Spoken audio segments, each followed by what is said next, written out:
in a tight competitive game with not that much foul trouble, how many guys do you want to be in your rotation? No, that's kind of game to game situation. I mean, hopefully we feel like everybody needs a sub. I think we got the depth to do it. We've gone as many as 10, or sometimes 11 deep, depending on foul trouble, or a rotation of 8 or 9. So that's just kind of a game to game decision of how we feel that we can go out there, who's healthy. But I like to have a sub for everybody. How's Liam's ankle, and how do you feel about the job Quentin's done? Liam is coming along fine. I mean, he hadn't had any setbacks, and he's still in his ramp up. He hadn't had any back-to-back workouts yet. He had a great workout Monday. Was off, had a good workout today. So he'll probably take tomorrow off, then he'll come back and have another workout on Friday. So, but Quentin's been really good. Quentin's been steady, for us. I mean, I think he's probably had as good a summer and fall as anybody. He's going to be the guy that we're going to count on, to start the season. Obviously, Terry and Frank and Jermaine, man, are going to get plenty of minutes at those big spots. They're really interchangeable for us, 4 and 5, and those guys, have the ability to space the floor, just as well as someone like Liam has. But Q has been more of that traditional center for us that's rolling and screening, doing all the things that our big does. But we try to throw him a bone too, let him shoot a 3 every once in a while, so he can join in on the fun. Trey talked about how beneficial your off season was this year. Obviously, last year because of COVID, it wasn't the same. How much more prepared do you feel moving into the first game of the season?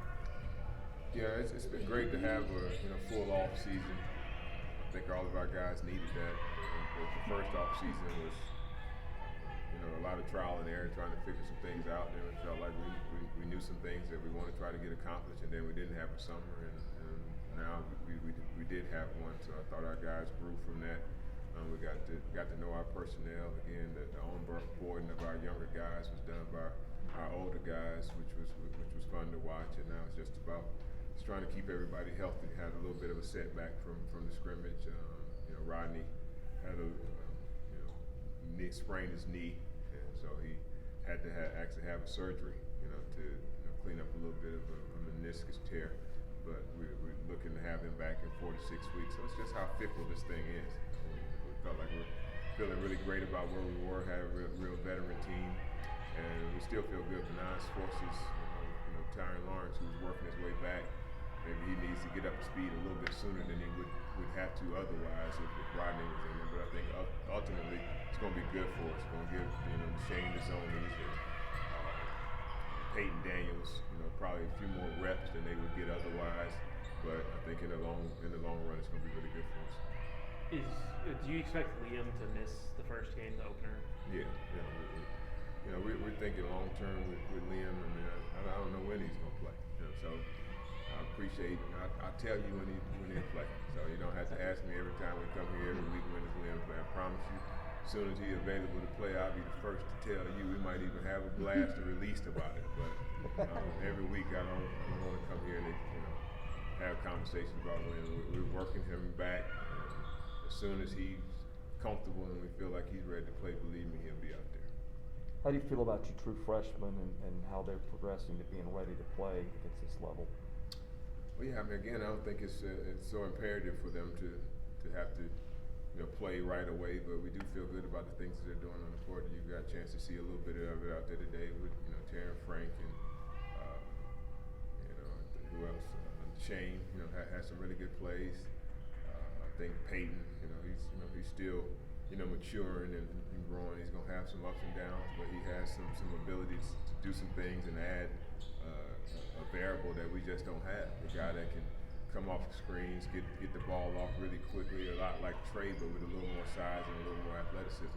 So I think those guys, and defensively, he has the ability to guard the ball and really have a presence guarding the ball. So I just think those guys' main thing just need to follow the lead of their leaders. I told them, after kind of watching our scrimmage games, what you need to do is just go back and watch watch Scotty, and watch Rodney and the things that they did in the game. If you can find a way to bring what they did in those scrimmage games to what we do, then you're gonna find a way to earn yourself some minutes.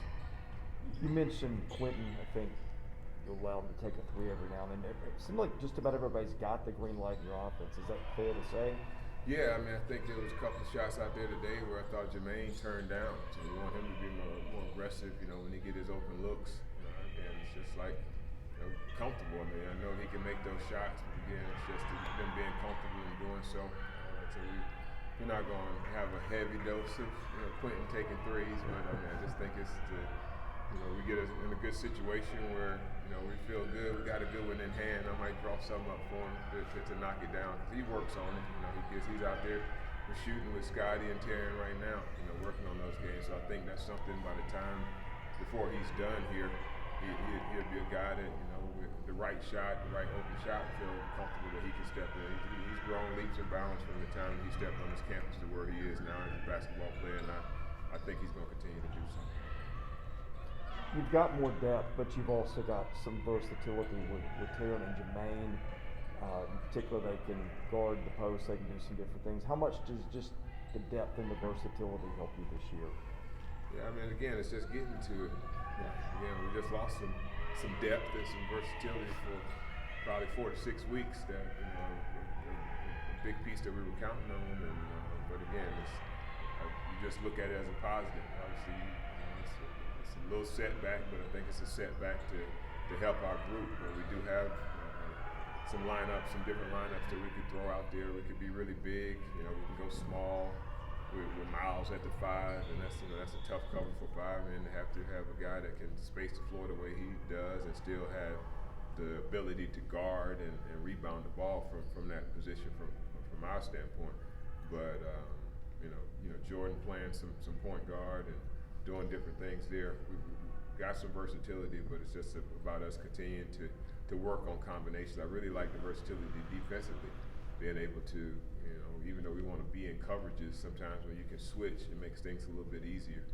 You never want to start out with that, because I think when you start switching, it's hard to build those principles and identity of your schemes. But once you learn those schemes, it can definitely bail you out. And obviously having a big 7-footer behind us too is going to help.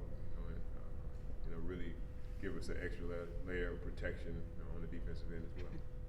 Since you got Scotty on offense, and then whenever Leaving gets back, does having those kind of linchpins on each end of the court help kind of define roles, and almost how does that change from last year in terms of having sort of an elite guy on one end and on the other? I guess to build around. I mean, I think Scotty. We got a lot of guys that can do some different things. I mean, I think Scotty. Yeah, he has another gear where he can go score the basketball, but Jordan can go get 25 points. Get guys going. I mean, obviously Liam is a guy that we feel like can go, get 25 points. Scotty can get 20. We got guys that can do that. We got guys that can get hot. Miles Studi can have a night where he can pour in 25 points for us. Trey can do that. So it's just about trying to find the hot guy. And these guys, they're our younger guys. We don't want to have to put the pressure on them that we did with those guys in the past. Kind of throwing them into the fire, but just with where they are and what they're doing right now, we want the game. Just play the game. I've always felt like the ball will gravitate to the best players. They're gonna get their opportunity. They're gonna get their shots. The hierarchy is gonna figure itself out. I don't have to try to define that. It'll figure itself out.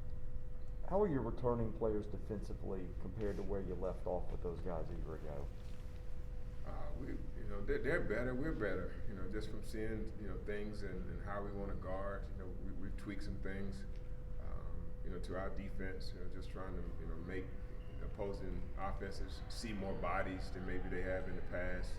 I wouldn't consider it maybe completely a pack line defense, but we're doing a lot of things where we're just trying to have guys who want to just go and drive the basketball and put pressure on your offense. Want them to have to deal with who's guarding them, but feel like they're getting support from the guys behind them. And I think schematically we've grown and we look a lot better in what we're doing with that.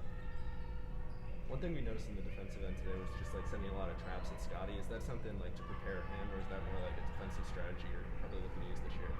No, I mean, that's what we do. You know, we're aggressive on ball screens. We're aggressive on dribble handoffs. You know, for the most part, you get certain teams. It kind of varies on different teams. Different teams that we're not so much worried about their shooting. You know, you can have two on the ball and make them really be aggressive and blitz it and do different things. But when you got teams that maybe say for example Alabama who want to space the floor and whatnot, then we try to guard ball screens with just two people. You know what I'm saying? Instead of us trapping and somebody having to rotate, we just try to guard it with those two so we can stay home close to the shooter. So that's just kind of a game to game decision. I think we got a number of different teams in our non-conference that gives us those different looks of teams in our conference, and I think that was kind of the strategy of how we scheduled this year so that we could face teams in the non-conference that gives us some similarities of the teams that we played during SEC play. Maybe just one more. Anybody else? Perfect. Awesome. Okay. Thank you guys. Thanks, Scott.